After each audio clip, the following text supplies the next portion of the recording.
uma grande perseguição contra os crentes. Esse imperador Nero, ele estava a primeira perseguição.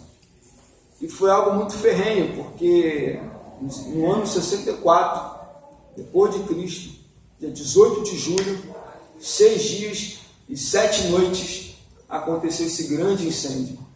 Em 64, depois de Cristo. Então, isso aqui é só apenas um fato histórico, que de fato aconteceu. E depois desse incêndio, dessa destruição de alguma cidade em Roma, alguns dizem que foi Nero que incendiou a cidade de Roma, mas não foi, não tem provas nenhuma. Mas ele acaba acusando os cristãos, de que eles que tacaram fogo em Roma.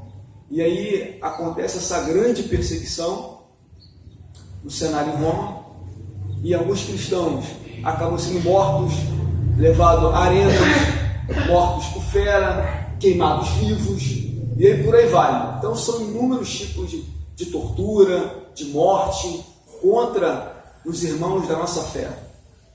E nesse período, no ano de 65 depois de Cristo, o apóstolo Paulo ele vai fazer mais uma visita a Roma. E nessa visita em Roma, ele acaba sendo preso. E é por isso que essa segunda carta dele, que é a última carta, para você poder entender, e a última carta dele, em que após essa carta aqui, o apóstolo Paulo não vai escrever outra carta. Muito pelo contrário, ali o próprio Deus revela para ele que ele iria morrer, que ele não ia sair mais daquele lugar. Então a gente tem que entender que Paulo, no ano de 65, em Roma, ele foi preso, sendo que essa prisão de Paulo, só para você ter uma noção, na primeira prisão, uma prisão domiciliar, ele podia receber pessoas, ele podia receber irmãos, ele podia evangelizar, ele tinha uma liberdade, mas essa segunda prisão aqui, ele não tinha tanta liberdade como na primeira. Primeiro que essa prisão era uma masmorra subterrânea, fria, úmida, e para receber visitantes, como ele recebia antes, não era a mesma coisa. Era 1 ou 2 no máximo. A questão de comida, a questão de bebida, alguém de fora tinha que trazer para ele, porque aquele tipo de masmorra, ou os próprios soldados romanos, não ficavam ali, tomam um pão, tomam uma comida para você. Não. Ali, aqueles prisioneiros naquela masmorra, era um sofrimento mesmo. Então, essa segunda carta do apóstolo Paulo a Timóteo, Paulo está numa condição horrível, uma condição, uma masmorra, e ele mesmo sabe que daí não vai sair mais. Então você percebe que um homem em que 30 anos do seu ministério aproximadamente, desde o ano 35 depois de Cristo, 30 anos, uma jornada de obras missionárias, ganhando almas, fazendo a obra de Deus, ele vai morrer velho, sem R$1 no bolso, numa masmorra, e apenas com Lucas, seu médico amado, em que cuidava dele. Então você perceba bem, isso é até bom, porque é contra a teologia da prosperidade, o crente tem que prosperar, que ele tem que ter muitos bens, que ele tem que ter muita coisa. Aí você olha para a vida do apóstolo Paulo, você vê, pelo contrário, o cara morre numa masmorra, sem dinheiro, sem a conta bancária cheia, mas ele morre tendo a certeza da sua salvação e de que ele tem um galardão no céu. Então isso quebra um pouco a teologia da prosperidade, em que alguns dizem que o crente tem que estar rodeado de bens o tempo todo, a vida inteira. Não é bem por aí. A gente sabe que bens materiais a gente se conquista, a gente trabalha, a gente sua a camisa para conquistar alguma realização. Agora dizer que todos os cristãos eles têm que ter inúmeros bens materiais está equivocado. Mas se nós queremos ter algum bem material, nós temos que trabalhar, suar para poder obter. Amém, meus irmãos? Então o Evangelho, ele traz esse sofrimento, ele traz essas lutas, essas adversidades que Paulo teve, como qualquer outro cristão. Infelizmente o seu final foi muito triste, mas sabemos que para onde o apóstolo Paulo foi. E dentro disso, dentro desse cenário, o apóstolo Paulo, quando ele vai escrever essa carta aqui, ele está a 2.000 quilômetros de distância de Éfeso, onde Timóteo está. Então, Paulo está preso a masmorra, Timóteo está apacentando as igrejas de Éfeso, com uma grande dificuldade, uma grande diversidade de pensamento, de pessoas, ataques contra a igreja, mas Paulo, mesmo assim, ele vai orientar ao seu filho na fé. Então, a primeira coisa, após essa introdução, bem assim, curta, a gente observa no versículo 1 que diz assim: Paulo, apóstolo de Jesus Cristo, pela vontade de Deus, segundo a promessa da vida que está em Cristo Jesus. Então, Paulo se apresenta aqui para Timóteo, dizendo que ele é um apóstolo de Cristo pela vontade de Deus. Então, esse primeiro versículo, a saudação ao pastor jovem Timóteo, ele diz aqui: Paulo, apóstolo de Jesus Cristo, pela vontade de Deus. Não foi uma vontade humana, mas sim Deus o escolheu para ser um apóstolo, para ser um servo dele, para fazer a obra do Senhor, segundo a promessa que está em Cristo Jesus, que é a promessa da vida eterna. Então, Paulo, mesmo ele estando ali pela vontade de Deus, como um apóstolo, sendo chamado por Deus, mas ele tinha convicção da promessa da vida eterna. No versículo 2, ele vai se dirigir agora a Timóteo, dizendo: a ti, Timóteo, meu amado filho. Primeira coisa que a gente precisa observar aqui, no versículo 2, é que após a introdução, a saudação a Timóteo, podemos ver que Paulo chama ele de amado filho. Embora uma distância enorme entre os dois, mas Timóteo era um colaborador da obra. Timóteo acompanhou Paulo nas viagens missionárias. Timóteo, ele teve algumas experiências nas obras do Senhor, e Paulo era como um pai para ele, era como um pai espiritual, tanto que ele diz a Timóteo, o meu amado filho. Então, no original mesmo, é como se ele falasse assim: Timóteo, você é muito amado por mim. Então, perceba bem que Paulo, ele tem um amor muito grande por esse jovem, tímido, com problemas de enfermidades no seu estômago, com dificuldades para poder liderar o ministério, mas o apóstolo diz: você é o meu amado, eu amo você como filho, eu tenho você como filho. Então, mesmo Timóteo, mesmo Paulo, uma masmorra,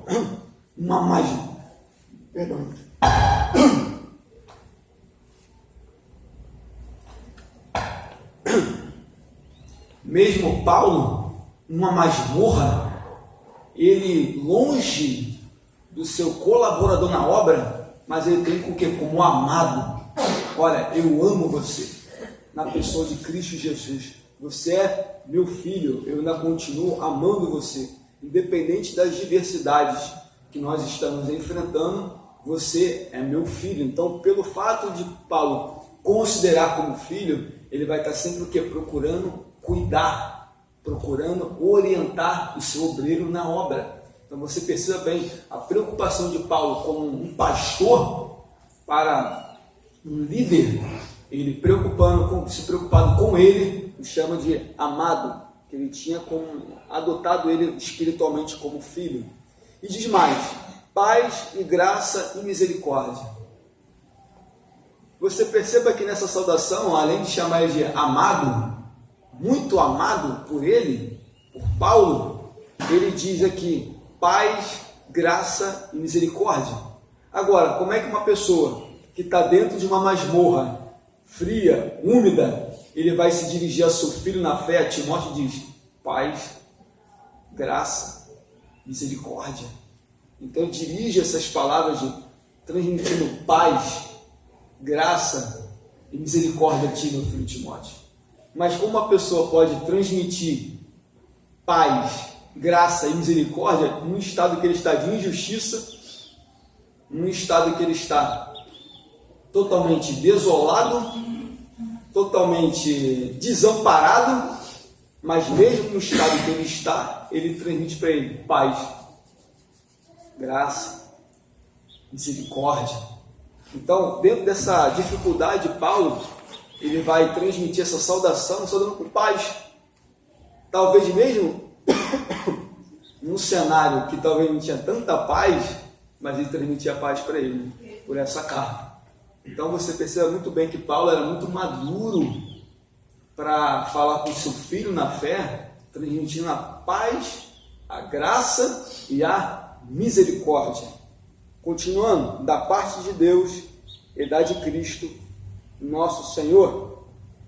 Diz assim, atitude de gratidão aqui na parte 3. Dou graças a Deus, a quem desde os meus antepassados, versículo 3, sirvo com uma consciência pura. No versículo 3, Paulo vai ter uma atitude de gratidão, primeiro dando graças a Deus pelos antepassados, não só pela sua árvore genealógica, mas também pelo povo de Deus, pelos israelitas, pelos servos e pelas servas de Deus do antepassado, que ele dá graças, porque ele diz assim, porque eu sirvo, eu dou graças a Deus pelos meus antepassados, que eu sirvo. Ou seja, essa palavra servir aqui significa que no original é como se fosse um sacerdote servindo no templo. É como se ele estivesse dizendo, olha, eu dou graças a Deus aos meus antepassados, porque eu sirvo. Ou seja, mesmo Paulo, dentro de uma masmorra, ele transmite para ele dizendo, olha, eu continuo servindo. Estou servindo. Ou seja, Paulo, em todas as situações, ele sempre se disponibilizou a servir a Deus, e é comparado a um sacerdote como serve ao templo. Ou seja, a gente sabe que um sacerdote, ele tinha que ter uma dedicação para a obra ali no tabernáculo, ou até depois do templo, tinha que ter uma dedicação, tinha que ter um cuidado com o candelabro, com os pães asmos, com o altar do holocausto, enfim, com a guia de bronze, por aí vai. Então Paulo, ele parece que está se colocando como um sacerdote, eu sirvo, ou seja, eu estou servindo a Deus, e eu dou graças aos meus antepassados que sirvo a Deus com uma consciência pura. Aí ele diz que dá sobre a sua consciência limpa, pura. É claro que Paulo procurava sempre, não vou dizer que Paulo não pensava alguma coisa ruim, porque é inevitável que nós não pequemos na nossa mente. É inevitável isso, que tanto o nosso espírito peca, nosso corpo peca e nossa alma peca. Mas Paulo, ele diz que a sua consciência, diante das Escrituras Sagradas, ela estava pura, que ele tinha a convicção da sua obediência a Deus nos seus pensamentos. E diz mais, agora é interessante que no próprio versículo 3 aqui, você perceba bem que diz assim, faço memória de ti em minhas orações. Ele diz que ele é amado, ele diz que ele serve com uma consciência pura, mas ele fala, eu faço memória de ti nas minhas orações, noite e dia. Então, mesmo naquele estado que Paulo está, ele não deixa de lembrar do seu filho, na fé, Timóteo, que está lá em Éfeso. Todo dia ele lembra dele. Entendeu, meus irmãos? Todo dia. É engraçado que era mais fácil alguém lembrar de Paulo numa situação dela do que ele lembrar de alguém. Então você vê que ele, mesmo naquela situação horrível, algemado, uma masmorra cheia de ratos, enfim, ele lembra de Timóteo, ele lembra do seu filho na fé. Então é importante isso, da gente lembrar, sim, não só lembrar em momentos bons que a gente pode passar, mas em momentos ruins que a gente pode passar, mas lembrar de alguém também, porque o momento era ruim dele, mas ele lembrava de Timóteo nas suas orações. E eu já expliquei aqui nas outras cartas que Paulo, mesmo na outra prisão em Roma, domiciliar, ele fazia menção das orações nas igrejas. Então, quando na primeira prisão de Paulo, ele sempre orava pelas igrejas de Éfeso, de Colossos, de Tessalonicenses e por aí vai. Então, Paulo sempre fazia orações pelas igrejas. Mas aqui você perceba bem que ele está orando para aquele jovem pastor, noite e dia, dia e noite. Por quê? Porque se Timóteo encontrava diversidades no ministério, oposições, heresias, tendo que doutrinar, tendo que ensinar, pregar a palavra, ele precisava de receber orações, ele precisava de intercessão. Então Paulo, como pai na fé para ele, uma preocupação com ele, eu tenho que continuar o quê? Sustentando ele em oração. Mesmo que o momento de Paulo não era bom, mas ele investia em oração ao seu filho na fé, fazia intercessões. E diz mais, versículo 4, desejando muito ver-te, lembrando-me das tuas lágrimas, para encher de gozo. Então, é interessante que Paulo, aqui no versículo 4, ele diz, eu desejo muito te ver, porque ele sabia muito bem que não ia mais sair daquela masmorra, que ele iria morrer. Tanto que ele pede para trazer a capa, os pergaminhos, os livros, para trazer para ele poder se ocupar um pouco a cabeça dele, para Timóteo, né? Trazer para ele. Diz aqui, lembrando-me das tuas lágrimas. Então isso aqui deve ser o momento em que talvez Timóteo e Paulo, em algum lugar, em algum momento na obra, Timóteo chorando ali, por alguma razão, por algum motivo, Timóteo chorando pela obra, ou pelas dificuldades, enfim, ou pelas vitórias, diz aqui, lembrando das tuas lágrimas, para encher o meu gozo. Então ele tinha o desejo de ver esse jovem Timóteo, ele queria ver muito ele antes da sua partida. Ele precisava pelo menos ver a última vez o rosto desse jovem Timóteo. Então ele queria muito para quê? Para que ele se enchesse de gozo, para que Paulo tivesse alegria quando olhasse para a figura de Timóteo, ele ter alegria porque ali seria a última, não teria outra oportunidade. Então você percebe bem que Paulo ele estava com essa preocupação em querer ver logo, depressa, o seu filho na fé, porque ali seria a última vez que iria ver. Então Paulo sempre orientando Timóteo em algumas obras missionárias, agora eles vão se ver pela última vez.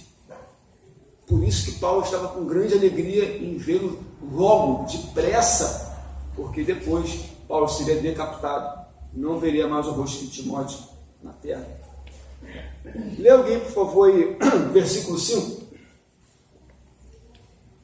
Trazendo à memória a fé não fingida que em ti há, a qual habitou primeiro em tua avó Loide e em tua mãe Eunice, e estou certo de que também habita em ti. Bom, aqui você perceba que ele diz assim, trazendo à memória a fé não fingida que em ti habitou ou habita. Então Paulo, como acompanhava Timóteo nas obras missionárias, ele sabia muito bem que ele tinha aquela fé, a mesma fé que ele tinha, também tinha. Então ele tinha certeza de trazer à memória a fé não fingida, mas uma fé de certeza, uma fé absoluta que Timóteo tinha em Deus e tinha nas Escrituras Sagradas, em Cristo Jesus, não fingida, que primeiro habitou na sua avó Loide e em tua mãe Eunice. Abra aí Atos capítulo 16.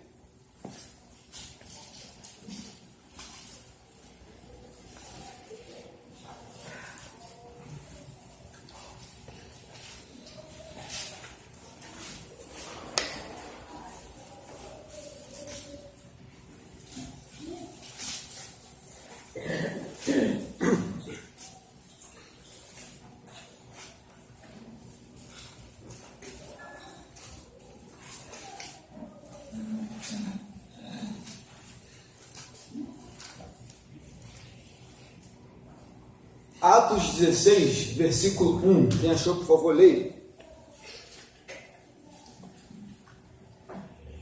Chegou também a Derbe e a Listra. Havia ali um discípulo chamado Timóteo, filho de uma judia crente, mas de pai grego. Amém? Então aqui a história de Timóteo começa aqui.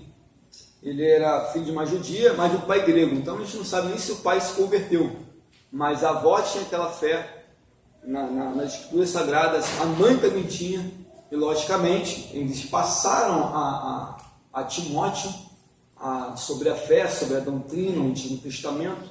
Então Timóteo, ele cresceu, vamos dizer assim, no berço cristão, ele cresceu no berço evangélico, e após ele crescer nesse berço cristão, e Paulo viu nele, chamou para servir, e assim deixou lá a sua família e seguiu a obra missionária. Então a gente observa que Timóteo, ele foi criado na fé, foi instruído nas Escrituras Sagradas, e assim essa instrução não foi em vão, tanto que ele se tornou um jovem pastor, um colaborador da obra missionária, e assim o serviu a Deus.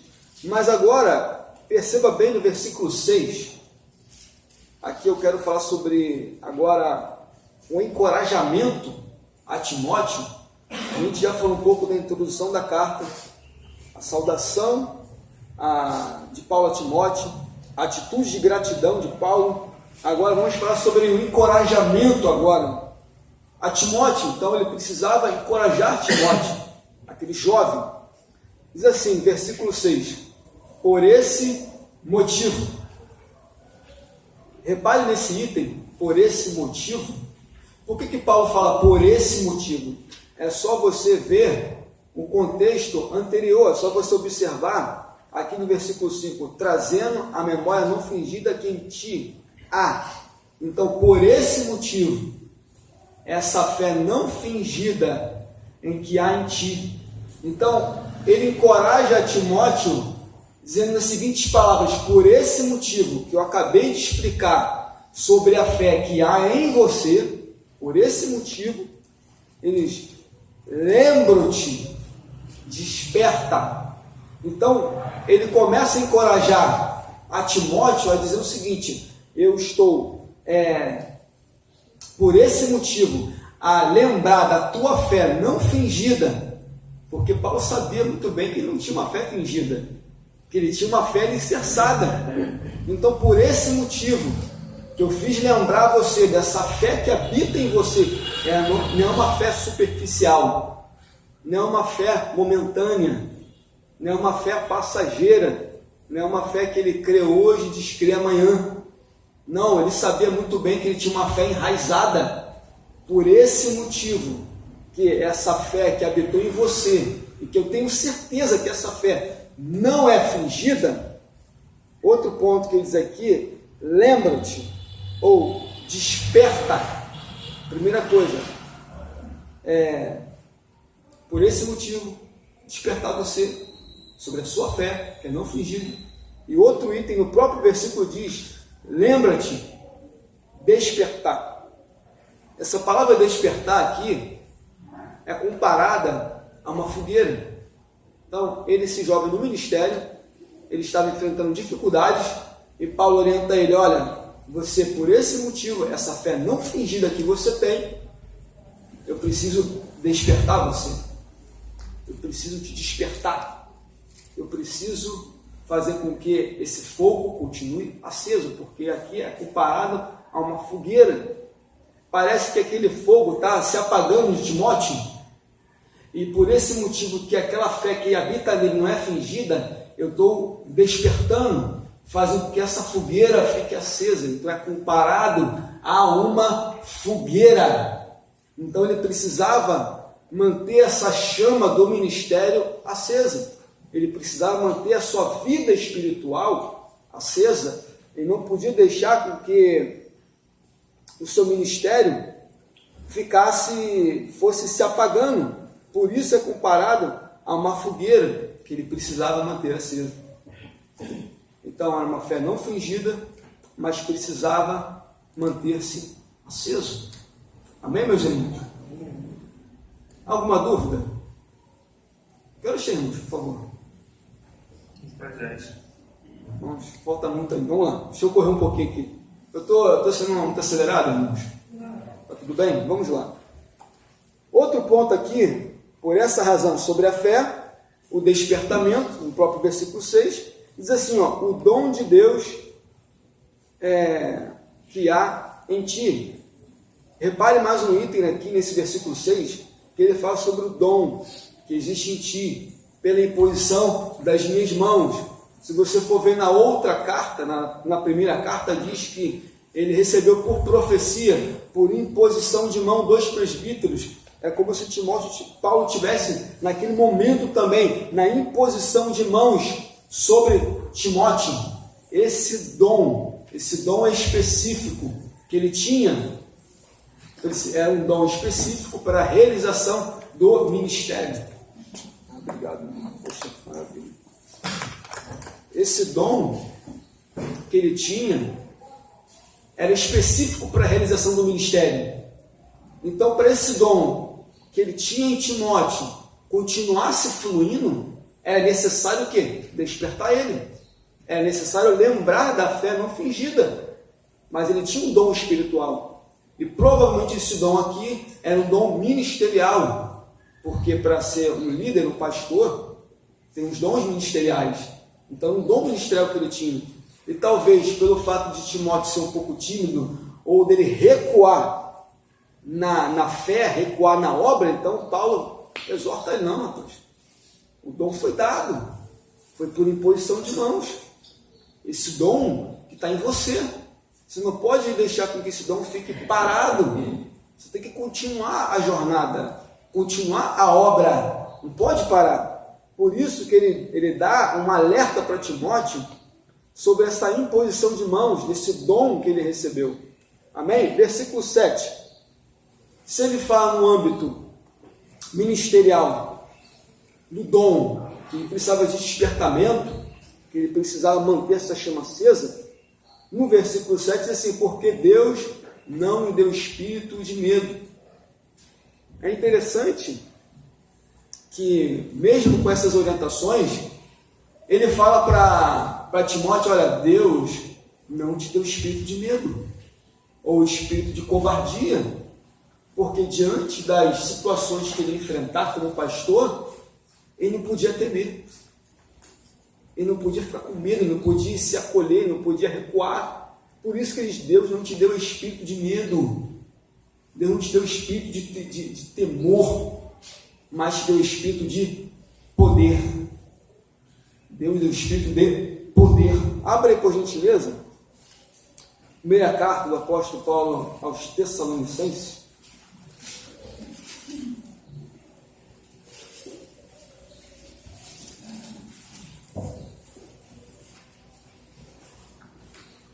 Então, quando a gente olha para o lado do Espírito Santo, mesmo com Timóteo tendo as suas limitações humanas, mas Deus não deu espírito de medo, por mais que ele tivesse timidez, talvez querendo retroceder, mas ele tinha o Espírito Santo.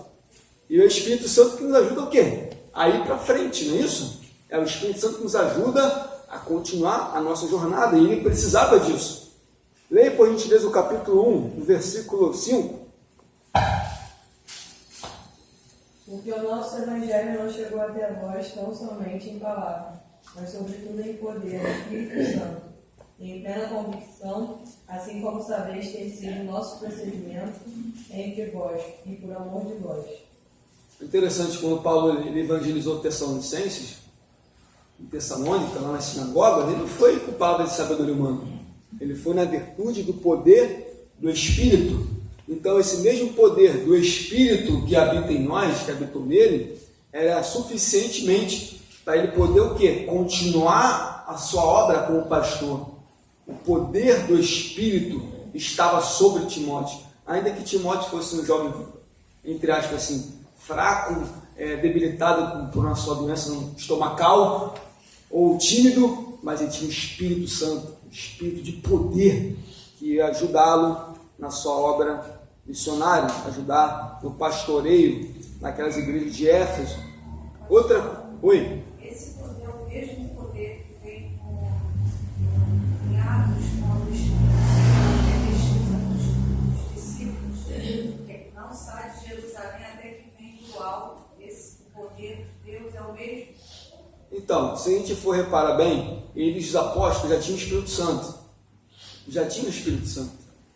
Quando se fala sobre revestimento de poder, vou fazer aqui uma comparação Você vê um bombeiro ele usa sua farda tradicional, dependendo do tipo de incêndio que ele combate, ele usa um tipo de uma roupagem. Mas quando, por exemplo, há um incêndio muito grande, uma proporção assim enorme, ele precisava de uma roupagem maior, suficiente para poder combater aquelas chamas. É a mesma coisa o revestimento do poder do Espírito, porque esse revestimento de poder é justamente para quê? Para enfrentar as perseguições que iam acontecer. Se não fosse esse revestimento, eles não iam aguentar. Pedro não teria aquela eloquência em Atos 2 de poder pregar a palavra com esse revestimento. Eles não teriam autoridade para chegar no sinédrio, para enfrentar na palavra, se não fosse revestido. E também, diante das perseguições e morte contra os cristãos, se não tivesse esse revestimento, eles não iam aguentar. Não ia. Porque se você olhar bem, quando os apóstolos já tinham o Espírito Santo, naquele momento lá em João, quando Jesus sopra o Espírito sobre eles já estavam num momento de terror, com medo. Depois desse revestimento, eles têm mais coragem, mais ousadia. Então esse revestimento de poder era justamente porque para enfrentar as diversidades que iriam vir, as perseguições. Se não fosse esse revestimento, eles não iam aguentar. Agora, quando se fala aqui do poder do Espírito, se trata de uma autoridade que Timóteo tinha em Deus, pelo poder do Espírito Santo, para convencer a igreja de Éfeso, para lidar com as diversidades somente com esse poder no interior dele. Exatamente. Já o revestimento era justamente o quê? Para enfrentar as perseguições que iam acontecer. Se você olhar de Atos para frente, você vê que o apóstolo Pedro mudou. Tinha mais coragem, mais ousadia. Pelo esse revestimento, a igreja, os apóstolos, você vê que tinha mais autoridade para enfrentar mesmo.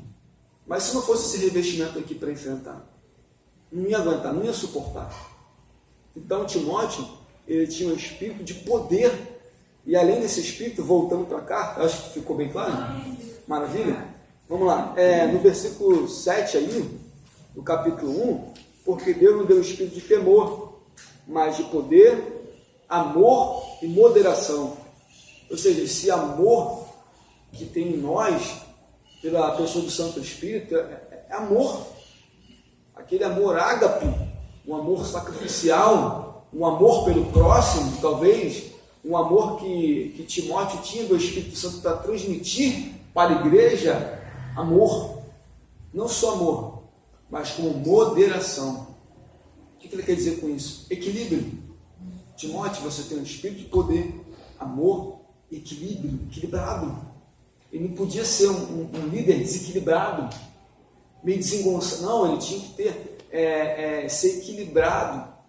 Tá bom, meus irmãos? Então esse Espírito, o Espírito Santo, nos ajuda a nos equilibrar espiritualmente, emocionalmente, para poder lidar com as diversidades do ministério. Então era isso que ele tinha, esse espírito de amor, de poder e de moderação. Tá bom, meus irmãos? Vamos avançar aqui. Versículo 6. Falando do 6, 7, 8. Agora, Paulo está dizendo para Timóteo o seguinte, versículo 8. Portanto, já que você não tem espírito de temor, você tem espírito de Deus, o poder do Espírito, o amor e o equilíbrio, portanto, não te envergonhes do testemunho de nosso Senhor Jesus Cristo. Não tenha vergonha. Não tenha vergonha de ser um cristão. Era isso que ele estava falando para Timóteo. Não se envergonhe dos ensinamentos de Jesus, da morte de Jesus, uma morte horrível de cruz de Calvário, que era escândalo, a ressurreição de Cristo, os ensinamentos de Cristo. E se você é um cristão, você não pode ter vergonha de falar que é crente, falar que é cristão. É isso que ele estava dizendo, não tenha vergonha do testemunho de Jesus Cristo. E diz mais, diz aqui no próprio versículo, nem de mim, que sou seu prisioneiro. Aí Paulo está dizendo que ele não é prisioneiro de Nero, porque é bem provável que ele foi preso a mando de Nero, Ele diz, eu não sou preso de Nero, eu sou preso por causa de Jesus. Eu estou aqui por causa de Cristo. Então, não tenha vergonha nem do testemunho de Jesus Cristo, nem do meu.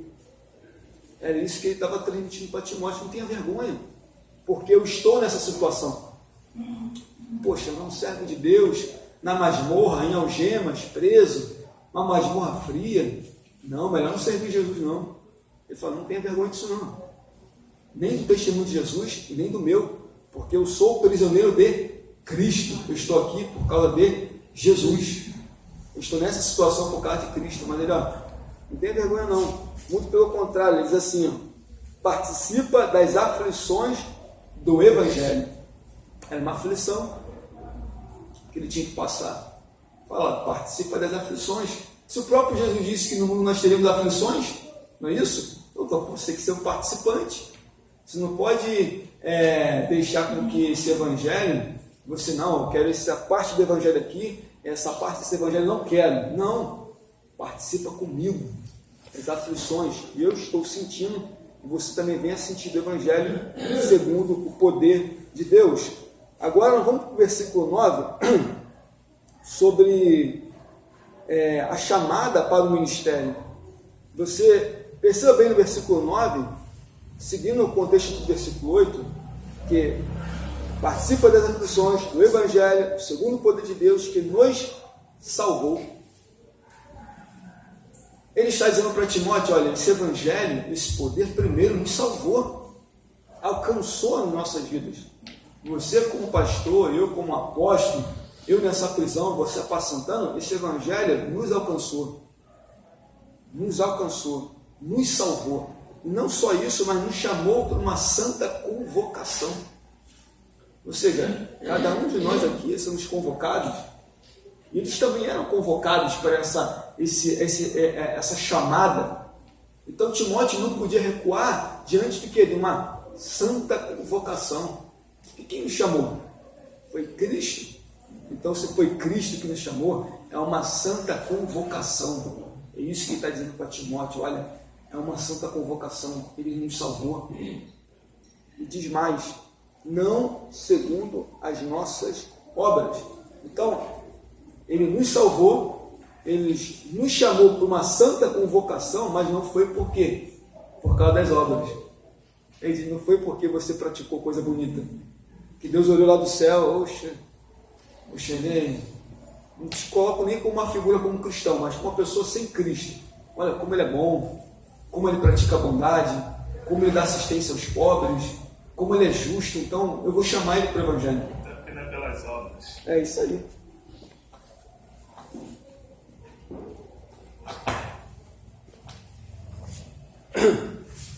Entendeu, meus irmãos? Então essa chamada, essa santa convocação, ele está dizendo que não foi pelas obras, não foi por causa das suas obras, ou também não foi porque você era filho de crente, porque a sua avó e a sua mãe tinham a fé. Não, ele tem a família crente, então eu vou chamar ele porque também ele vai ser crente. Não foi porque não nasceu no berço evangélico que teve essa chamada, essa convocação, não foi. Mas essa chamada, essa convocação, no próprio versículo mostra que foi mais segundo o propósito e a graça que nos foi dada em Cristo Jesus antes dos tempos eternos, ou seja, na pessoa de Jesus. Antes de você ver o mundo, ele nos escolheu o seu propósito.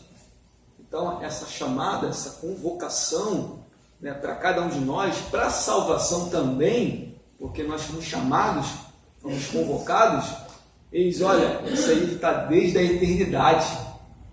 Ele nos escolheu com um propósito. Antes de você vir ao mundo, Timóteo já tinha escolhido você com um propósito. E Deus já tinha algo específico na vida dele. E diz mais aqui, para dar mais ênfase para Timóteo, no versículo 10. Olha o que diz aí, o versículo 10. Se Jesus Cristo, antes dos tempos, dos séculos, já havia um propósito, uma chamada, uma santa convocação, não segundo nossas obras, mas ele também, ele se revelou. No versículo 10, diz assim, e que é manifesta agora. Então, se Paulo diz sobre essa chamada, essa santa convocação, no versículo 10 ele tem a certeza de quem o chamou. Se ele fala sobre uma chamada antes da nossa existência, ele vai mostrar, no versículo 10 ele vai comprovar que quem o chamou habitou entre nós, viveu entre nós. No versículo 10, assim, que é manifesta agora, se manifestou, estava oculto antes dos séculos, estava oculto, mas agora foi manifesto aos homens. E está dando uma base, uma certeza dessa chamada, que ela foi o que? Jesus se revelou para a humanidade. Diz aí, o que é manifesta agora pela aparição de nosso Senhor Jesus Cristo. Então, esse propósito que estava na eternidade, por Cristo Jesus que nos escolheu, não foi apenas ficou ali, mas ele veio, ele se encarnou, tomou forma humana, habitou entre nós, ele apareceu. Então, abre aí por gentileza, Atos capítulo 1, versículo 3. Atos dos Apóstolos, capítulo 1, versículo 3.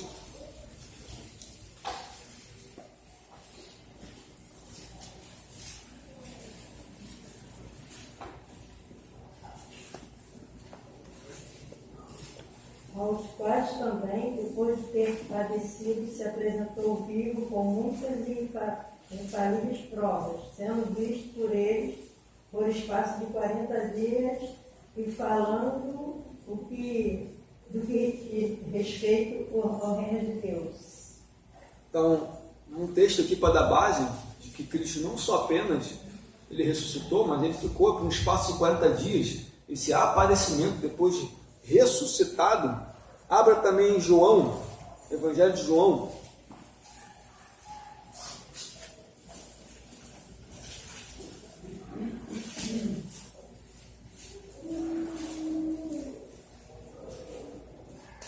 Versículo 14.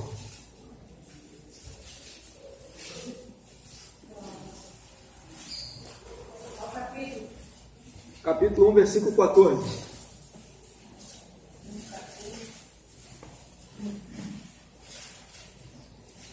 E o Verbo se fez carne e habitou entre nós, cheio de graça e de verdade, e vimos a sua glória, como do unigênito do Pai. Então esse Cristo que nos chamou para uma santa convocação, ele apareceu, ele se revelou, ele tomou forma humana e habitou entre nós, com a graça e com a verdade.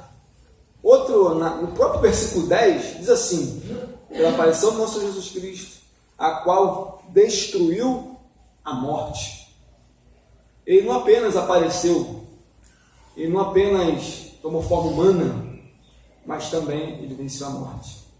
Não é que ele destruiu a morte, e se ele destruísse a morte não existe mais, porque a morte ainda continua.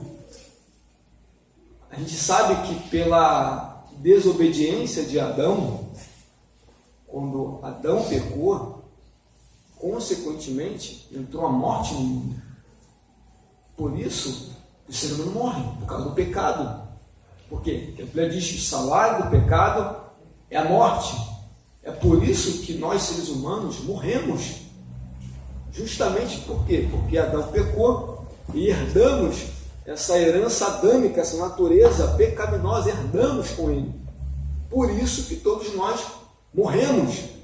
Por isso que ele diz aqui, mas ele destruiu. Não é sinal de destruir, de aniquilar a morte. Porque a morte não foi vencida ainda, ela vai ser vencida. Mas na cruz do Calvário, quando Cristo morre, ele venceu a morte ali. Ele venceu a morte, venceu o inferno. Ele ressuscitou ao terceiro dia, ele apareceu, não apenas, mas ele destruiu a morte. Mas agora, abra aí em Hebreus, capítulo 2.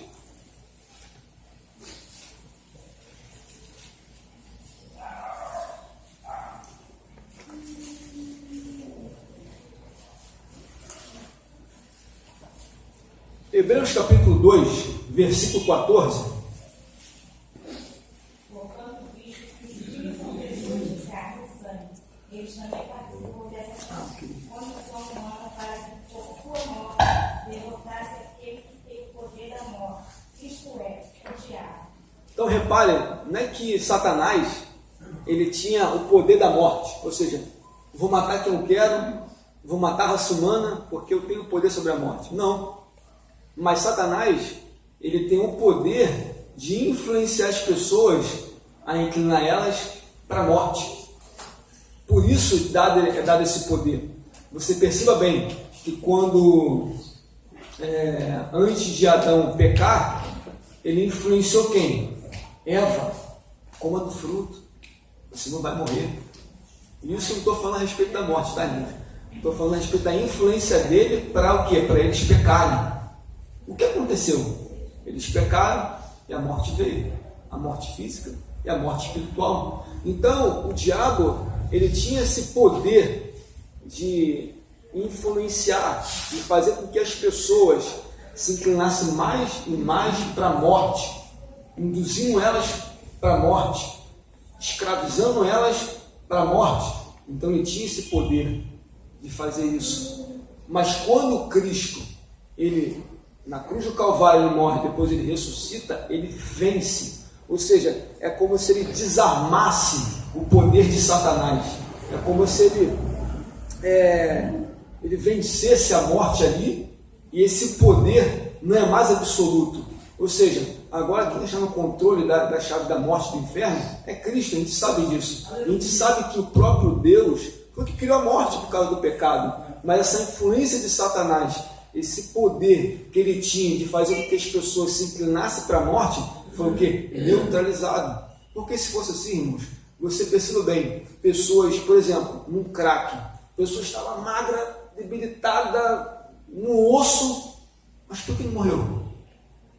Porque Deus ainda não permitiu que a morte chegasse naquela vida.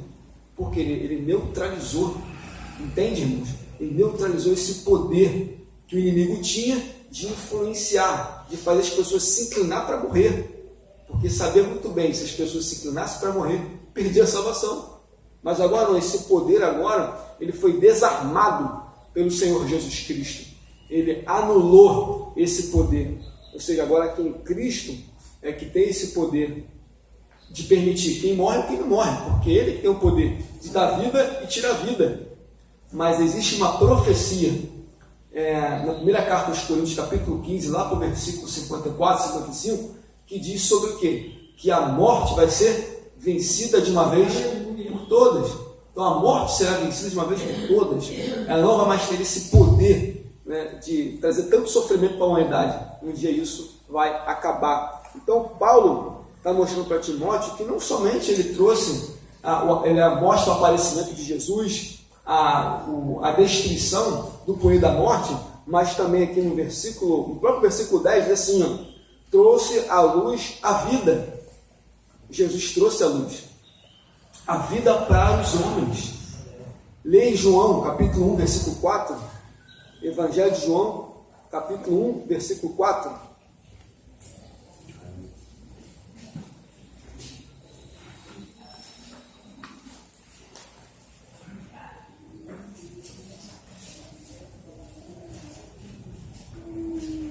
Quem achou ali, por favor, rapidamente, irmãos. Ele estava aqui, que era Isso. Nele estava a vida, e a vida é a luz para os homens. Então repare que o próprio Cristo não só apareceu, destruiu a morte ali, venceu na cruz do Calvário, mas ele trouxe vida aos homens, trouxe vida à humanidade. Continuando, ele não só trouxe isso, mas também a imortalidade pelo Evangelho. Porque quando Cristo trouxe as boas notícias para o ser humano, ele trouxe palavras de vida eterna.